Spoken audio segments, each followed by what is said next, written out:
अस्सलाम वालेकुम, मैं हूं शाहजेब खानजादा। कायदे हिज़्ब इख्तिलाफ शहबाज शरीफ आज तीसरे दिन भी अपनी तकरीर मुकम्मल नहीं कर पाए। गुज़िश्ता 3 दिनों से कौमी असम्बली में बजट इजलास हंगामे की नज़र हो रहा है और पिछले 3 दिनों में चौथी बार ऐसा हुआ है कि शहबाज शरीफ की तकरीर से पहले ही असम्बली में सीटियाँ, शोर शराबा और हंगामा आराई शुरू हो जाती है। आज भी ऐसा ही हुआ। आज सुबह स्पीकर कौमी असम्बली की वज़ीर आज़म से मुलाकात हुई, फिर 3 हुकूमती और 4 अपोजिशन MNAs की असम्बली में दाखिले पर पाबंदी का नोटिफिकेशन भी जारी हुआ। फिर आज इजलास शुरू हुआ तो आगाज़ में ही स्पीकर ने हुकूमत और अपोजिशन को 6 अरकान पर मुश्तमिल कमेटी बनाने का हुक्म दिया जो आइंदा इजलास का ज़ाब्ता अखलाक तय करे। मैं रिक्वेस्ट करता हूं, मैं दोनों साइड से रिक्वेस्ट करता हूं कि अभी मुझे 6 अफराद, ये अपोजिशन भी अपना 6 लोग का नाम दे दे और गवर्नमेंट भी दे दे, वो आपस में बैठ के बात करें। मैं हाउस को उस वक्त के लिए एडजर्न करता हूं जब कोई अंडरस्टैंडिंग नहीं होती। असद कैसर के ऐलान के बाद उनका अपोजिशन लीडर शहबाज शरीफ और chairman Peoples Party Bilawal Bhutto Zardari से टेलीफोनिक रब्ता भी हुआ, जिसमें दोनों अपोजिशन रहनुमाओं ने ऐवान के माहौल को पुरअमन रखने के लिए ताउन की यकीन दहानी भी कराई। इसके बाद जब इजलास दोबारा बुलाया गया तो ऐवान में अरकान की तादाद गुज़िश्ता रोज़ से कम नजर आई, जबकि स्पीकर असम्बली के हुक्म पर कल जैसे किसी भी नाखुशगवार वाक़े से निपटने के लिए हुकूमती और अपोजिशन बेंचों के दरमियान पहले से ही सिक्योरिटी तैनात थी। जब शहबाज शरीफ को तकरीर के लिए कहा गया तो इससे पहले ही असम्बली में नारेबाजी का आगाज़ हो गया था। शहबाज शरीफ ने गुज़िश्ता रोज़ असम्बली में होने वाले वाक़े को पार्लियामान का सियातरीन दौर कहते हुए स्पीकर असम्बली से गिला किया कि आप पर फ़र्ज था कि कल जो कुछ हुआ उसे रोकते और ऐवान के तक़द्दुस को बहाल रखते, लेकिन अभी शहबाज शरीफ ने तकरीर का दोबारा आगाज़ ही किया था कि असम्बली में किसी की जानिब से बोतल फेंकी गई और स्पीकर ने एक बार फिर इजलास मुलतवी कर दिया। बोतल किसने किसकी तरफ फेंकी, इस हवाले से वज़ीर मुमलिकत बराए इत्तलात फ़ारूक हबीब का अपने ट्वीट में कहना था कि अपोजिशन की तरफ से हुकूमत रुकन अकरम चीमा को बोतल मारी गई जिससे उनकी आंख मुतासिर हुई। एक और ट्वीट में उनका कहना था कि पहले हुकूमती कमेटी के साथ ज़ाब्ता अखलाक तय करने से इनकार किया और अब शहबाज शरीफ अपनी तकरीर मुकम्मल करने के बजाय नून लीग अरकान ने बोतलों से हमला शुरू कर दिया। कल होने वाली कार्रवाई का नोटिस लेते हुए आज स्पीकर असद कैसर ने 3 हुकूमती और 4 अपोजिशन के अरकान असम्बली के दाखिले पर पाबंदी का नोटिफिकेशन जारी किया। नोटिफिकेशन में हुकूमती अरकान फ़हीम खान, अब्दुल मजीद खान और वज़ीर आज़म के मामले खुसूसी अली नवाज खान का नाम शामिल था, जबकि अपोजिशन से नून लीग के अली गौहर खान, चौधरी हामिद हमीद और शेख रुहेल असगर और पीपल्स पार्टी से सैयद आगा रफ़ीउल्लाह के नाम शामिल थे। आज असम्बली आमद पर जब अली गौहर को दाखिले से रोका गया तो उन्होंने सवाल किया कि इस लिस्ट में उन वुज़रा के नाम क्यों नहीं हैं जिनको गालम गलूच करते हुए देखा जा सकता है। जबकि गालम गलूच के हवाले से जब शेख रुहेल असगर से सवाल पूछा गया तो उनका कहना था कि ये पंजाब का कल्चर है। और ज़ाहिर है ये आपकी फैमिलीज ने भी, सबकी फैमिलीज ने देखा है कि गालियाँ देना अच्छा पंजाब का कल्चर, पंजाब का कल्चर। सर शुरुआत किसने आपकी और अली अमान की?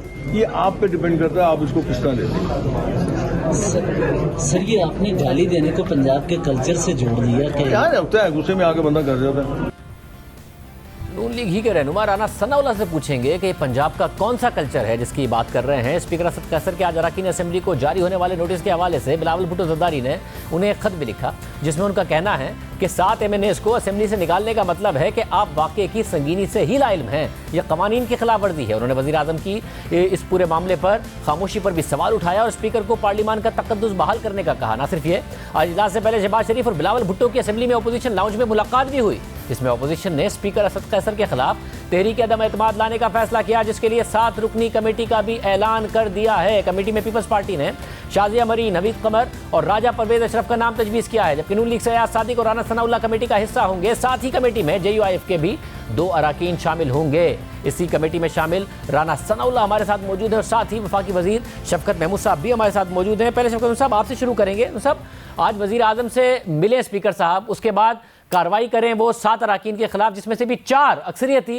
अपोजिशन के खिलाफ हों। वाज़ेह नहीं हो रहा है कि आपके अरकान रुक ही नहीं रहे हैं और शहबाज शरीफ साहब को तकरीर मुकम्मल नहीं करने दे रहे हैं कि ये सब कुछ वज़ीर आज़म के कहने पर हो रहा है और जो अक्सरियती कार्रवाई है वो भी अपोजिशन अरकान के खिलाफ हुई है। हालांकि हंगामा जो कल शुरू हुआ, जो एहतजाज शुरू हुआ, वो अपोजिशन लीडर की तकरीर पर हुकूमत ने शुरू किया था।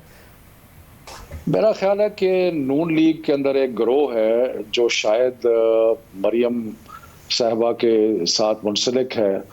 उनकी ख्वाहिश है कि हंगामा आराई हो, उनकी ख्वाहिश है कि एक तमाशा हो। आपको याद है कि जब शौकत तरीन साहब बजट की तकरीर कर रहे थे तो इस हद तक बदतमीज़ी की गई, इस हद तक वज़ीर आज़म को उनके करीब आके गंदी गंदी गालियों वाली बातें की गई और वो बार बार इस चीज़ को कोशिश कर रहे हैं। बस आज को आप देख लें, आज अपोजिशन ने खुद कहा स्पीकर साहब को कि जनाब एक कमेटी बनाए जो कि कल के वाक़यात जो बड़े अफसोसनाक वाक़यात थे कि उनके बारे में तहकीकात करे और हाउस को चलाने के लिए भी कोई लाएअमल बनाए।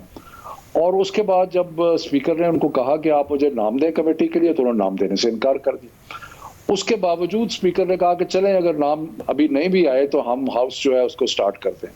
हम जाके वहाँ बैठे, शहबाज शरीफ साहब ने अपनी तकरीर शुरू की तो इनके नून लीग के एक आदमी ने वो सैनिटाइजर उठा के सीधा हमारे एक MNA के पारा, कराची के जो MNA है चीमा साहब, और वो जख्मी हो गए, उनको खूनो खून हो गए। तो मैं तो कन्विंस्ड हूँ कि ये एक ग्रोह है नून लीग में जो कि ना खेलेंगे और ना खेलने देंगे। उनको पता है कि उनका मुस्तकबिल है कोई नहीं, उनका अपनी पार्टी के अंदर मुझे लग रहा है कि मुस्तकबिल मखदूश है और उसकी वजह से कोई किसी किस्म का वो हाउस को चलने के नहीं दे रहे हैं।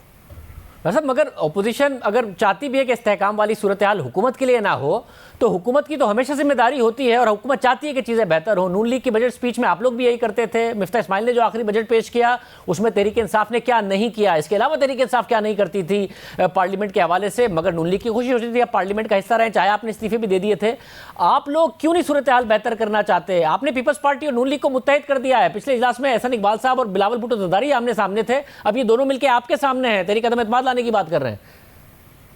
देखें, अगर हमारी ख्वाहिश ना होती कि मामला चले तो आज जो स्पीकर साहब ने कहा कि जनाब कमेटी के लिए नाम दें, और कमेटी का मतलब क्या होता है? कमेटी का मतलब है कि सारी जमातें जो हाउस में हैं वो सारी मिल के बैठे और कोई लाए अमल तैयार करें। अब उस दिन जिस दिन शौकत तरीन तकरीर कर रहे थे वो कोई सियासी तकरीर थी, लेकिन जिस तरीके से प्राइम मिनिस्टर के करीब पहुंच के पता नहीं डोंकी राज, पता नहीं क्या इस किस्म की बातें, तो ये उससे हमारे लोग भी मुश्तिल होते हैं, हमारे जो साथी हैं वो भी तो फिर परेशान होते हैं कि उनके साथ इस किस्म का। तो मैं समझता हूं कि आज तो बड़ी अपॉर्चुनिटी थी एक, कि जिस अपॉर्चुनिटी के अंदर वो, लेकिन उन्होंने जवाब दे दिया, उन्होंने कहा जी हमने नहीं आना, बल्कि उन्होंने स्पीकर के खिलाफ जो कोशिश कर रहा था कि हाउस को चलाने के लिए कोई लाया अमल बनाया जाए, आज ये कह दिया कि जी उसके खिलाफ हम तहरीक अदम एतमाद लाएंगे। मतलब अगर जो आपने कहा कि वज़ीर आज़म के सामने ये शौकत तरीन को बोलते रहे और इस किस्म की ज़बान इस्तेमाल करते रहे, तो ज़ाती मसला है ना, वज़ीर आज़म को ज़ाती तौर पर गुस्सा आ गया है और उन्होंने कहा है पार्टी के रहनुमाओं के शहबाज शरीफ को तकरीर नहीं करने देनी है, इसलिए ये सब हो रहा है। वज़ीर आज़म की कोई हिदायत नहीं थी। आप मुझे ये बताएं कि जिस लीडर के साथ आप मोहब्बत करते हैं, जिस लीडर के साथ जो आपका कायद है, और उसके कान के करीब आके आप इस किस्म की बेहुदा और फजूल बातें कर रहे हैं, तो नेचुरली फिर आपके अपने लोग जो हैं वो भी एक्साइट होंगे, वो भी गुस्सा करेंगे, वो भी उसका रद्द अमल करेंगे। अब उनका एक रुकन है रोहेल असगर लाहौर से, वो कहता है गालियां देना तो पंजाबी का शेवा है। भाई कौन से पंजाबी का शेवा है? हम भी पंजाबी हैं, क्या हमारा कभी आपने हमारे मुंह से कभी गाली सुनी है? सो मकसद ये है कि ये सारा जो इनके, और भी एक वो अली गौहर है कोई, वो भी गालियां दे रहा था, और पीएम बैठे हुए हैं, कुछ थोड़ी सी हया करनी चाहिए थी, तो उससे फिर हमारे लोग भी मुश्तिल होते हैं। तो मेरा ख्याल है कि इनका शुरू से ये प्रोग्राम था कि हमने बात नहीं करनी है। मतलब मगर शहबाज साहब मुझे आखिर में ये बता दें, अगर आपकी हुकूमत के लिए अदम इस्तेहकाम की सूरत हाल होगी, अगर स्पीकर के खिलाफ नो कॉन्फिडेंस आ गया, तो आप उसके लिए तैयार हैं? पीपल्स पार्टी और नून लीग करीब आ गए? नहीं। अब मसलन इन्होंने कहा कि जी हम डिप्टी स्पीकर के खिलाफ अदम एतमाद लाएंगे, उसका जुमे को इजलास है जिसमें इन्होंने साबित करना है नो कॉन्फिडेंस। मुझे तो शक पड़ रहा है कि ये उससे भाग जाएंगे। मुझे शक पड़ता है कि ये अब जो स्पीकर का इन्होंने शोशा छोड़ा है, उसका मतलब ये है कि जो डिप्टी स्पीकर का एक टेस्ट आ रहा है ना जुमे को, तो इनके पास तो बंदे ही नहीं है, इनके पास तो नंबर्स ही नहीं है, तो इकट्ठे भी हो जाएं तो फिर भी नंबर्स नहीं है। तो इसलिए इन्होंने रियलाइज किया कि अब एक नया शोशा छोड़ दो। और मुझे शक है, बल्कि शक नहीं, काफी हद तक यकीन है कि कल आप ऐलान सुनेंगे कि डिप्टी स्पीकर के खिलाफ जो इन्होंने मुहिम चलाई थी वो वापस ले ली गई है। आपको यकीन है? हमारे सनौला साहब, मौजूद साहब, हुकूमत को तो यकीन है कि आपका शोशा है, बस ना आप स्पीकर के खिलाफ नो कॉन्फिडेंस ला पाएंगे, ना ही, और जो डिप्टी स्पीकर की बात कर रहे थे वो भी मामला खत्म हो जाएगा। देखें, इनकी सियासी सूझबूझ जो है वो ऐसी ही है और इसलिए इनको इस किस्म के शुबहात जो है वो पढ़ते रहते हैं। स्पीकर और डिप्टी स्पीकर की जो पोजीशन है वो कस्टोडियन ऑफ द हाउस की होती है, उसके ऊपर अपोजिशन का भी एतमाद होना चाहिए और ट्रेजरी बेंचेस का भी एतमाद होना चाहिए। अगर स्पीकर या डिप्टी स्पीकर के ख़िलाफ़ अदम एतमाद की तहरीक पेश होती है तो उसके मानी ये होते हैं कि स्पीकर जो है वो ईवान में अपोजिशन का जो है वो एतमाद खो बैठा है। उसकी कामयाबी या नाकामी जो है वो मैटर नहीं करती, ये मैटर करता है कि अपोजिशन जो है वो एतमाद खो बैठा है अपोजिशन का। और अगर स्पीकर जो है वो हाउस के दोनों इतराफ़ का एतमाद ना रखता हो तो वो हाउस चला नहीं सकता। बाकी ठीक है, नंबर तो फिर जो है वो आप यानी कि हुकूमत तहरीक के अदम पास होते हैं। तहरीक अदम एतमाद लेकर आएंगे, कामयाब हो या ना हो, ये फैसला हो गया है डिप्टी स्पीकर दोनों के इसकी खिलाफ। कामयाबी या नाकामी जो है इससे कोई तलक नहीं। हमारा तहरीक के ज़रिए से ये साबित करना है, ये ऑन रिकॉर्ड लाना है कि स्पीकर जो है वो अपोजिशन का एतमाद जो है वो खो चुका है। वैसे मगर इस स्पीकर से आप क्या चाहते हैं? आज कर रहे थे शहबाज शरीफ साहब तकरीर, बोतल आप लोगों की तरफ से मार दी गई, तहरीक इंसाफ के रहनुमाओं की तरफ, तो स्पीकर क्या करें ऐसी सिचुएशन में एग्जैक्टली? देखें, ये गलत बात है। ये सैनिटाइज़र की जो बात ये कर रहे हैं ये दोनों तरफ से हुआ है। हमारी तरफ से लोगों का कहना था कि उन्होंने ये जो है वो पहले वो बोतल फेंकी है, इनका कहना था कि इन्होंने फेंकी है। लेकिन मैंने ख़ुद इनके कराची के एक MNA हैं, जब लीडर ऑफ द अपोजिशन जो है वो तकरीर करने के लिए उठे, अभी उन्होंने शुरू किया तो वो बिल्कुल करीब आके गंदी गालियाँ दे रहा था। तो आप मुझे ये बताएं कि ये ऐसे जो है ये वज़ीर आज़म की आशीर्वाद के बगैर हो कैसे सकता है? सब अगर जहाँ तक ये अपोजिशन के एहतजाज के ऊपर एतराज़ कर रहे हैं, देखो हिज़्ब इख्तलाफ जो है उसने तो इख्तलाफ ही करना है, उसने तो अपोजिशन ही करनी है। उसने एहतजाज जो है ये अपोजिशन का हक है, लेकिन कभी हुकूमत ने भी एहतजाज किया है, कभी लीडर ऑफ द अपोजिशन की स्पीच के ऊपर भी जो है वो हुकूमत एहतजाज करती है। ये आप पिछली पार्लिमानी रवायात जो है वो पाकिस्तान की भी देख लें, बाकी दुनिया की भी देख लें। अब ये वज़ीर ख़जाना की स्पीच के ऊपर, वज़ीर आज़म की स्पीच के ऊपर अपोजिशन तो एहतजाज करती है। गवर्नमेंट ने हमेशा परफॉर्म करना होता है, वैसे मगर ये है नहीं हुकूमत, क्योंकि परफॉर्म कर नहीं पा रही, तो इसलिए इस वक्त हाउस में 2 अपोजिशन हैं। वो हमारी अपोजिशन है, हम उनकी अपोजिशन है। मगर नहीं है हाउस में। मगर ये अब एक है, अगर इस किस्म की नई हुकूमत जो आपसे कहती है कि जी जैसा आप करेंगे हम आपके साथ वैसा ही करेंगे, तो फिर दरमियान का रास्ता तो आपको निकालना पड़ेगा ना। वो कहते हैं कि जी हमारी नहीं है कोई जिम्मेदारी कि हम हाउस चलाएं, ऑपोजिशन की भी हमारे साथ जिम्मेदारी है, ये हमें नहीं तकरीर करने देंगे, हम इन्हें नहीं करने देंगे। ये गाली वो कहते हैं कि पहले आपकी तरफ से आई थी कल, जिसके जवाब में अली ईवान साहब ने भी गाली दी, और फिर जो सारा का सारा हमने देखा कि गुत्थम गुत्था होने वाला मामला आया। अब आज रुएल असगर साहब कह रहे हैं, मुझे ज़रा आप बताइए राना सनाउल्लाह साहब, पंजाब का कौन सा ऐसा कल्चर है, ये पूरे पंजाब के हवाले से उन्होंने बात कर दी, अपनी गलती छुपाने के लिए कहते जी पंजाब का कल्चर है गाली देना, कौन सा पंजाब का कल्चर है? देखें, ये रुएल असगर साहब की एक अपनी राय होगी, लेकिन कल जब लीडर ऑफ द अपोजिशन तकरीर करने के लिए उठे हैं, आप मुझे बताएं कि हुकूमत का भी कभी काम होता है कि वो जो है वो प्रोटेस्ट करना शुरू कर दे। इन्होंने चोर डाकू गालियाँ देनी शुरू की और उसके बाद फिर जो है बात बढ़ गई, और मजमूई तौर पे जो भी सूरत हाल हुई और दोनों तरफ से हुई वो इंतहाई अफसोसनाक है। उसके ऊपर कोई भी नहीं ये कह सकता कि ये कोई अच्छी सूरत हाल थी। लेकिन ये बजट जो है ये अपोजिशन ने पास तो नहीं करवाना, ये तो हुकूमत ने पास करवाना है। इसके ऊपर बहस करवाना जो है ये हुकूमत की जिम्मेदारी है।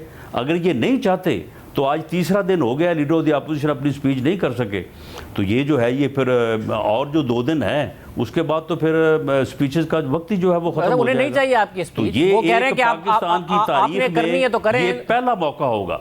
वो कह रहे हैं आपने करनी है तो करें, बहुत सारे पहले मौके होते रहे हैं। वो कह रहे हैं बजट पास करा लेंगे, हमारे पास नंबर पूरे हैं, तो नहीं है परवाह। तो मिलके आप लोगों ने कोई रास्ता निकालना है, या पार्लियामेंट जो है ये यही पैगाम देगी आवाम को कि इसमें तो इससे तो हमें कोई उम्मीद ही नहीं है, इसमें तो ये झगड़े करते हैं, हमारे काम की कोई बात नहीं होती है, बजट तक पे डिबेट नहीं हो पाती है, या आपस में लड़ते रहते हैं।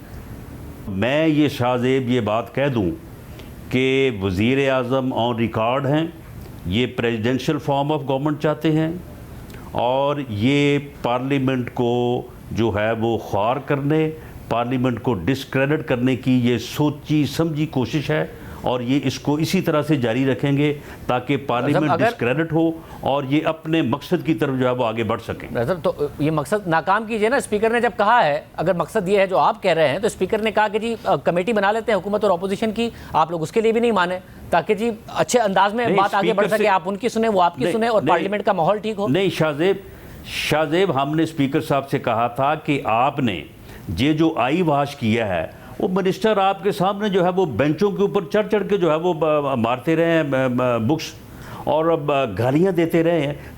आपके सामने ये अपना जो है वो वीडियो रिकॉर्ड पूरा मौजूद है और आपने 2-3 आदमी उधर से जो है वो नीचे से पकड़ लिए और 2-3 आदमी इधर से। तो आपने अगर ये करना है तो आप उन मिनिस्टर्स को जो है वो आप उनको सस्पेंड करें। और हमारी ये इन्फॉर्मेशन है कि स्पीकर साहब आज गए हैं, वज़ीर आज़म से मिले हैं और वहाँ पे वज़ीर आज़म साहब ने स्पीकर साहब की बड़ी बेइज्जती की है और उनको कहा है कि नहीं, आप किसी मिनिस्टर के ख़िलाफ़ जो है उनको आप सस्पेंड नहीं करेंगे।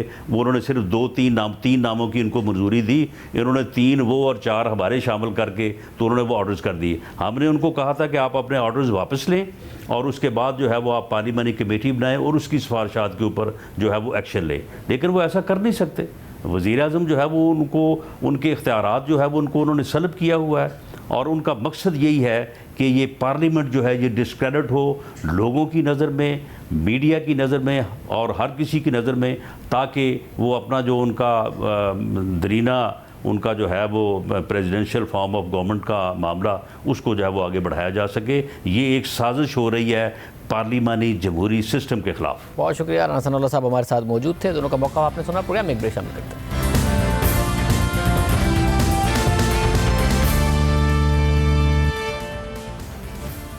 सुप्रीम कोर्ट के हुक्म पर कराची में तजावुजात के खिलाफ ऑपरेशन शुरू हो गया है और तजावुजात पर कायम बिल्डिंग्स, दुकानों और घरों को मस्मार किया जा रहा है। मगर यहाँ अहम सवाल यह है कि क्या उन इदारों और शख्सियात के खिलाफ भी कोई कार्रवाई होगी जिन्होंने कई साल पहले गैर कानूनी तरीके से न सिर्फ ये प्लॉट्स फरोख्त किए बल्कि लीज भी जारी किए, साथ ही सरकारी और रफाई ज़मीनों पर कब्जों और तामीरात में सहूलत कारी की। खासतौर पर जब बरसाती नालों के गिर्द रिहायशी आबादियाँ कायम की जा रही थीं तो तब भी इन इदारों ने अपनी जिम्मेदारियां पूरी नहीं की और खामोश तमाशाई बने रहे या फिर ताउन करते रहे। ये सवाल भी अहम है कि जिन लोगों के घरों को गिराया जा रहा है क्या हुकूमत उन्हें मुतबादिल फराहम करेगी। आज वज़ीर आला सिंध ने भी नस्ला टावर की तामीरात और अलादीन पार्क में कायम तजावुजात की जिम्मेदारी KMC पर डाल दी।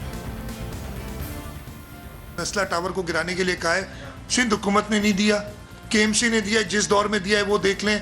अलादीन पार्क को गिराने के लिए कहा था, सिंध हुकूमत ने नहीं दिया। जिस दौर में दिया गया KMC ने, और जहां इलीगल दुकान बने आप वो देख लें।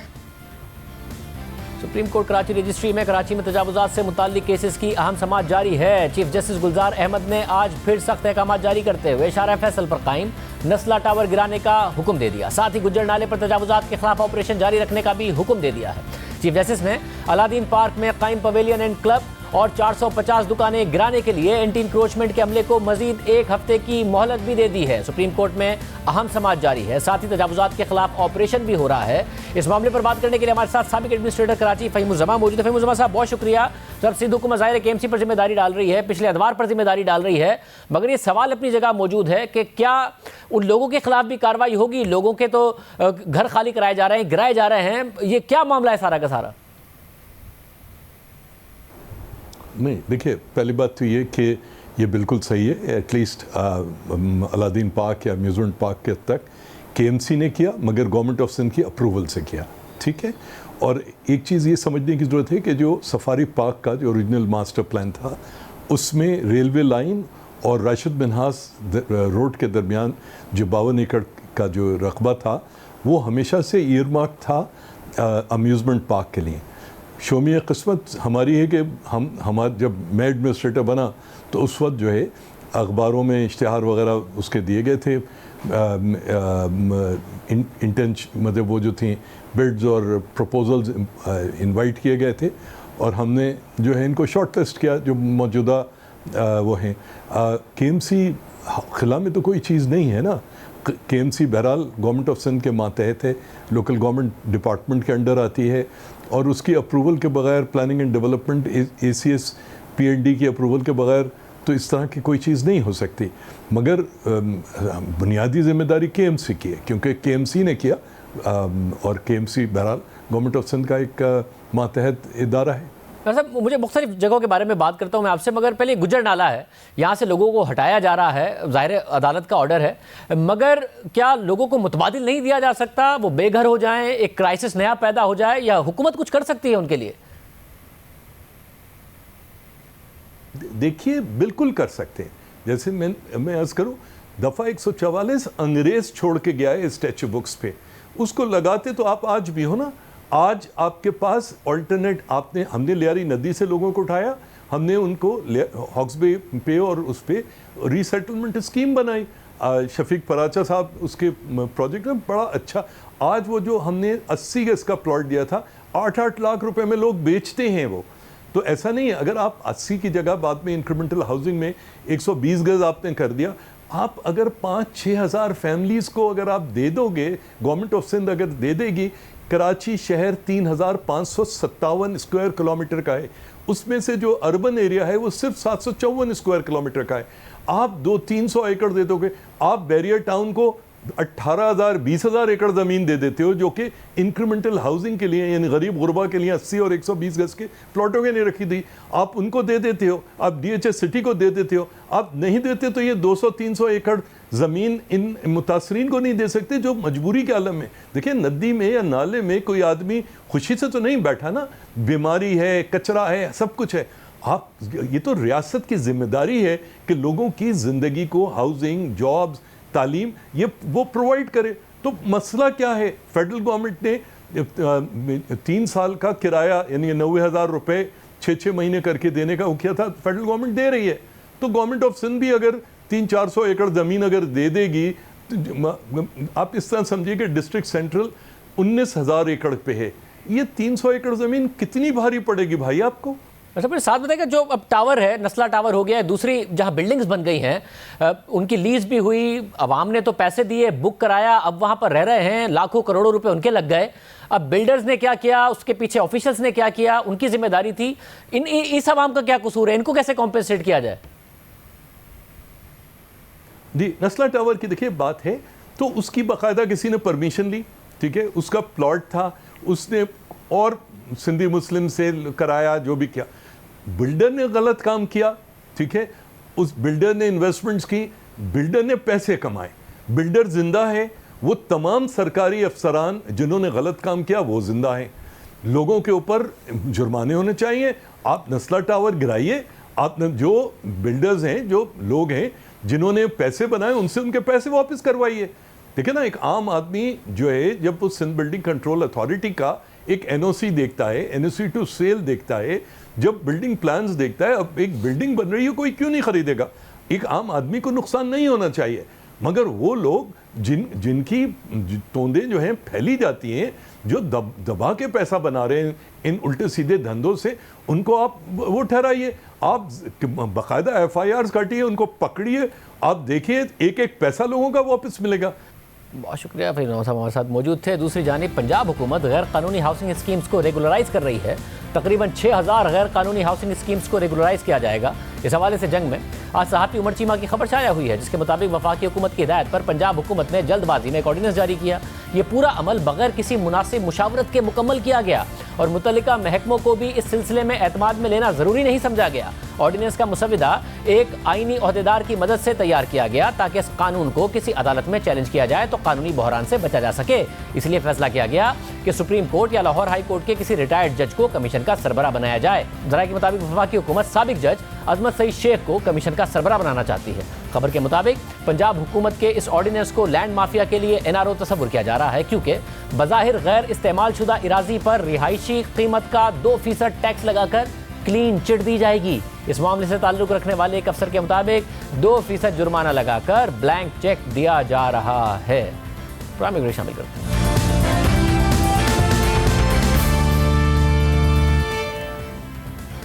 शुगर स्कैंडल में अपोजिशन लीडर शहबाज शरीफ के बाद पंजाब असेंबली में अपोजिशन लीडर हमजा शहबाज को भी FIA ने तलब कर लिया है। हमजा शहबाज को 24 जून को FIA लाहौर दफ्तर में पेश होने की हिदायत की गई है, जबकि शहबाज शरीफ को 22 जून को तलब किया गया है। FIA के नोटिस के मुताबिक हमजा शहबाज को 25 अरब रुपए की मनी लॉन्ड्रिंग केस में तलब किया गया है। हमजा शहबाज को रमजान शुगर मिल के CEO की हैसियत से तलब किया गया है और नोटिस के मुताबिक इंक्वायरी के लिए पेश न होने पर हमजा शहबाज को गिरफ्तार भी किया जा सकता है। नोटिस में हमजा शहबाज को मुखातिब करके लिखा गया है कि तहकीकाती टीम ने आपको 5 सवालात पर मुश्तमिल एक सवालनामा भेजा था। फिर 17 दिसंबर 2020 को तहकीकाती टीम ने कोट लखपत जेल में आपसे मुलाकात की थी, मगर आपका जवाब वाज़ेह नहीं था और आपने संगीन जुर्म की जिम्मेदारी अपने छोटे भाई सुलेमान शहबाज पर डालने की कोशिश की थी। पेश ना होने पर यह समझा जाएगा कि आपके पास अपने दिफा के लिए कुछ नहीं है और इन्वेस्टिगेशन टीम गिरफ्तारी समेत तमाम कानूनी इकदाम उठा सकती है। शहबाज शरीफ को 22 जून को तलब किया गया। आज शाहिद खान अब्बासी ने तफसील इस पर प्रेस कॉन्फ्रेंस की और हुकूमत पर टारगेट करने का इल्ज़ाम लगाया और अब 24 जून को पंजाब के लीडर ऑफ द अपोजिशन को भी तलब कर लिया गया है। उससे पहले जहांगीर तरीन और अली तरीन की गिरफ्तारी के हवाले से FIA अदालत को बता चुकी है कि उनका गिरफ्तारी का इरादा नहीं है, जिसके बाद वो दरख्वास्त जमानत वापस ले चुके हैं। प्राइम ब्रेक शामिल करते हैं।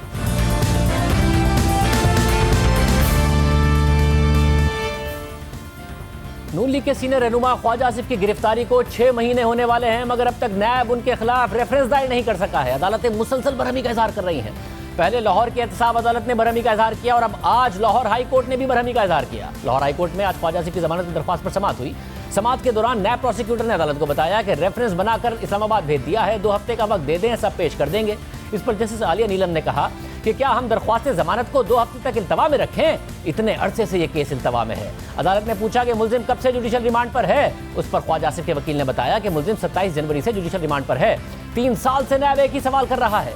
फिर जस्टिस आलिया नीलम ने सवाल उठाया कि नैब 27 जनवरी से अब तक क्या कर रहा था? क्या हम नैब के वकील की ख्वाहिश पर चलें? दौरान समाज जस्टिस शहबाज रिजवी ने समाअत दिए कि यह मुनासिब नहीं है कि इदारे की तरफ से कहा जाए कि डॉक्यूमेंट नहीं है। अदालत ने केस की समाअत पीर तक मुलतवी कर दी और रिमार्क्स दिए कि कोई मजीद तारीख नहीं दी जाएगी, पीर को तमाम दस्तावेजात के साथ पेश हों। ये पहला मौका नहीं है कि अदालत रेफरेंस दायर ना करने पर नैब पर बरहम हुई है। 26 मार्च को ख्वाजा आसिफ केस की समाअत के दौरान एहतसाब अदालत के जज ने नैब के तफ्तीशी अफसर को मुखातिब करते हुए रिमार्क्स दिए थे कि मुलजिम के खिलाफ रेफरेंस मुकम्मल नहीं किया जा रहा। इस तरह के मामलात में अदालतों को क्यों घसीटा जा रहा है? अदालत का क्यों मजाक उड़ा रहे हैं? बताएं कि ख्वाजा आसिफ का रेफरेंस तब आएगा जब जमानत मंजूर हो जाएगी। इसी समाअत में नैब के तफ्तीशी अफसर ने अदालत को बताया था कि ख्वाजा आसिफ के खिलाफ रेफरेंस तैयारी के मराहिल में है। फिर 6 मई को केस की समाअत के दौरान नैब ने अदालत को बताया था कि ख्वाजा आसिफ के खिलाफ रेफरेंस तैयारी के आखिरी मराहिल में है और जल्द ही रेफरेंस दायर कर दिया जाएगा। फिर उसके बाद 3 जून को समाअत हुई तो नैब ने फिर रेफरेंस दायर करने के लिए वक्त मांग लिया, जिसके बाद अदालत ने केस की समाअत 17 जून तक मुलतवी कर दी थी और अब नैब ने आज फिर अदालत से मजीद वक्त मांग लिया है। ख्वाजा आसिफ गुज़िश्ता साल दिसंबर से गिरफ्तार हैं, मगर अभी तक रेफरेंस दायर नहीं हो सका है। इस हवाले से हमने आज नैब के तर्जुमान से रब्ता किया, उन्हें प्रोग्राम में शिरकत की दावत दी ताकि उनसे सवालात कर सकें। हमने उनसे पूछा कि ख्वाजा आसिफ केस में अब तक रेफरेंस दायर ना होने पर आज भी अदालत ने बरहमी का इजहार किया। किसी को 6 माह तक गिरफ्तार रखने की क्या तौजीह हो सकती है जबकि अभी रेफरेंस भी दायर नहीं हुआ है? आपसे दरख्वास्त है कि हमारे प्रोग्राम में शरीक हों और नैब का मौक़िफ़ पेश करें। उस पर नैब के तर्जुमान प्रोग्राम में तो नहीं आए, मगर उन्होंने मौक़िफ़ दिया कि हमने वजूहात अदालत में वाज़े कर दी हैं, वो मौजूद अदालत की इजाज़त से जुडिशल कस्टडी में हैं। नैब के पास ख्वाजा आसिफ के खिलाफ ठोस शवाहिद मौजूद हैं जो सही वक्त पर अदालत के सामने तमाम कानूनी तकाज़े पूरे करने के बाद पेश कर दिए जाएंगे। इससे पहले भी ख्वाजा आसिफ के केस में 3 जून को जब हमने नैब से पूछा था कि क्या नैब ने ख्वाजा आसिफ को शवाहिद के बगैर गिरफ्तार कर लिया था, तो नैब ने यही मौक़िफ़ अख्तियार किया था कि ख्वाजा आसिफ के खिलाफ ठोस शवाहिद मौजूद हैं, मगर ख्वाजा आसिफ की गिरफ्तारी को 6 महीने हो गए हैं। नैब रेफरेंस दायर नहीं कर सका है और ख्वाजा आसिफ गुज़िश्ता साल दिसंबर से गिरफ्तार हैं। यह मामला इस लिहाज से भी अहम है क्योंकि अदालतें मुसलसल नैब की गिरफ्तारी के इख्तियार पर सवालात उठा रही हैं और ट्रायल मुकम्मल होने से पहले गिरफ्तारी और कई महीने तक गिरफ्तार रखने को बुनियादी हुकूक के खिलाफ करार दे चुकी हैं। आपके सामने कुछ अदालती फैसले रखते हैं।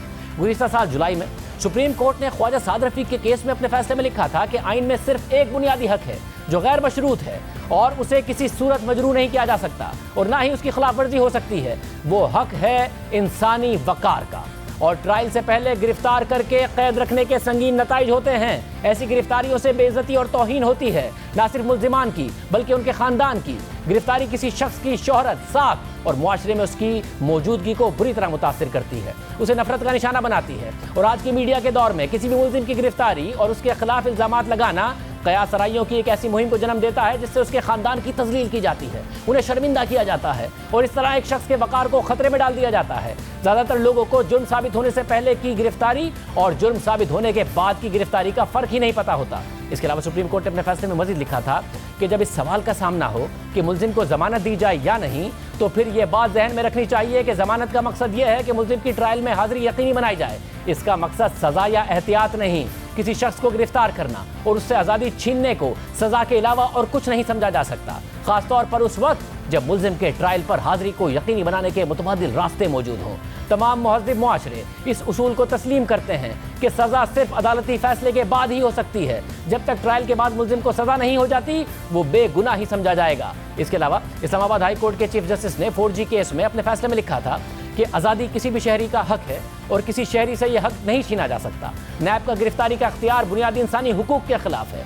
अदालती फैसले के मुताबिक अवाम का एतमाद हासिल करने के लिए नैब को बिला तफरीक एहतसाब करना होगा और इस बात का जवाब देना होगा कि क्यों कुछ मुल्जिमान को गिरफ्तार कर लिया जाता है जबकि कुछ को अलग तरीके से ट्रीट किया जाता है। अदालत ने यह भी लिखा था कि किसी शख्स की आज़ादी ख़त्म करने के बजाय कुछ ज़रूरी इकदाम उठा लिए जाएं, जैसा कि उस शख्स का नाम एग्जिट कंट्रोल लिस्ट में डाल दिया जाए, पेशी का शेड्यूल बना लिया जाए, पहले ही तमाम रिकॉर्ड महफूज बना लिया जाए। जब इंक्वायरी और इन्वेस्टिगेशन के मरहले पर गिरफ्तार कर लिया जाता है तो उससे आइन में दिए गए हुकूक मुतासिर होते हैं।